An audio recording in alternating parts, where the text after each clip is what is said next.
যেহেতু নির্বাচনটি শেষ হয়ে গেছে সেই ক্ষেত্রে আমার মনে হয় যে ব্যানারের কাজ শেষ হয়ে গেছে। আর আমি এলাকার সন্তান হিসাবে ধানের শীষ প্রতীকে মানুষ আমাকে বিজয়ী করেছে, সুতরাং আমার দায়িত্ব হচ্ছে পরিবেশকেও সুরক্ষা করা। সুতরাং মনে হয় যে আমি আমার কাজটি কখন শুরু করার প্রয়োজন, সেই ক্ষেত্রে আমি ব্যানারগুলো অপসারণ করছি। আর আমাদের এখানে আসলে নাগরিক সুবিধা বঞ্চিত আমাদের এলাকা, আমাদের অনেক কিছুরই প্রয়োজন।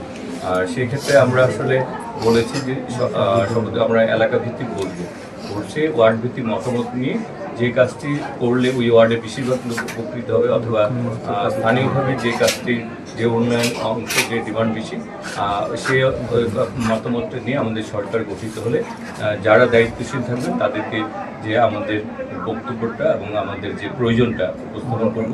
এবং আমাদের দলের চেয়ারম্যানও বলেছেন যে এলাকার উন্নয়নে, ঢাকা নগরের উন্নয়নের ব্যাপারে তিনি লক্ষ্য রাখবেন। সেই ক্ষেত্রে আমরা চাই যারা আমরা নির্বাচনে প্রার্থী ছিলাম তাদের মধ্যে যদি একটা সৌহার্দ্যপূর্ণ পরিবেশ থাকে, তাহলে তাদের কর্মী সমর্থকরা উৎসাহী হবে যে হ্যাঁ, যাদের জন্য আমরা খাটছি বা যাদেরকে তারাই তো, তাদের মধ্যে একটা সুন্দর সম্পর্ক রয়েছে। সুতরাং আমাদেরও মাঠ পর্যায়ে সুন্দর একটি সম্পর্ক রাখতে হবে।